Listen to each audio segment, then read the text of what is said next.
Мына силер қатардағы жаран емессіңер. Мемлекеттің тағдырына, еліміздің тағдырына, мемлекеттің келешегіне шешім қабылдап тұрған адамдар мына жерде отырасыңдар. Мына мен баш болып отырам ушул жерде.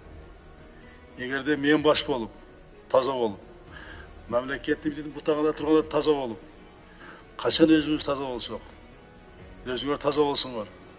Қолдау іштеген адамдардың қызметкерлерінің алдында жүзі жарық болады. Азыр айтып жатқан коррупция менен күреш өз натыйжасын берет. Коррупциялык жана кызматтык кылмыш боюнча мамлекетке келтирилген зыян 13,6 миллиард сомду түздү. Анын 5 миллиард 827 миллион сому өндүрүлдү. Бирок зыяндын дээрлик жарымы кайтарыла элек деди президент бүгүн коопсуздук кеңешинин жыйынында. Бизнесменди кармап алып түрмөгө киргизбеш керек. Эгер төлөсө аны камакка чыгарыш керек бардын. Ал СИЗОдогу түрмөдөгү кылмыштар чогуу жатпак керек бизнесмен. Чыгасыңарбы? Аякка кирген бизнесмен аякта бизнес жок чыгат. Бұл реальностьта бардын көріп атабыз. Бизнесте залог менен иштеш керек бардын. Бүт органдар. Акчасын төлөдү, тийбе чыгарган бардын. 2 жыл убакыттан бери айтып атам. Санат текшерүү деп. Мына каршылык көрсөттүңөр. Биринчи баштаган дээрлик барлык мамлекеттик органдар каршы көрсөттүңөр. Бул факта. Мына бир нерсени айтайын.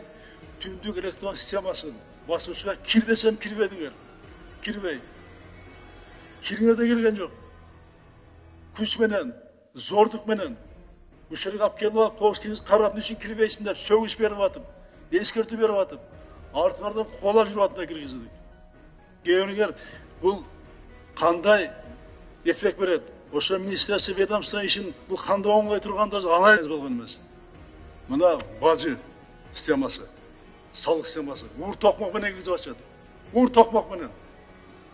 Болбосо ең соңғы шарт бажы менен салык инспекциясында каражаттар бар. Бюджетке кол салгандарга, кызмат ордун пайдаланып мыйзамсыз байыгандарга эч кандай аяоо болбостугун белгиледи. Жемкорлук кылган бир нече жогорку деңгээлдеги чиновниктер катаал жазаларга тартылгандыгын белгиледи.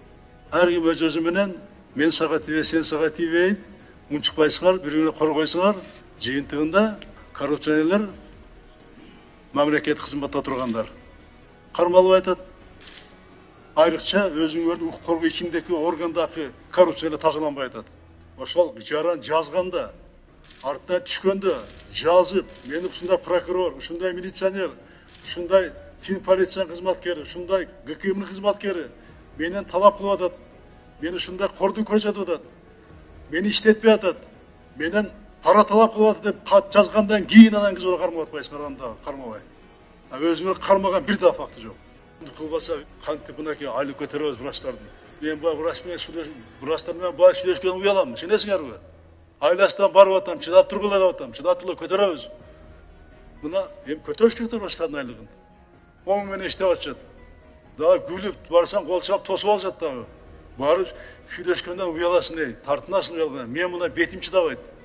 Оюм ушун качан көтөрөбүз? Аны көтөрүш үчүн коррупция токтош керек да.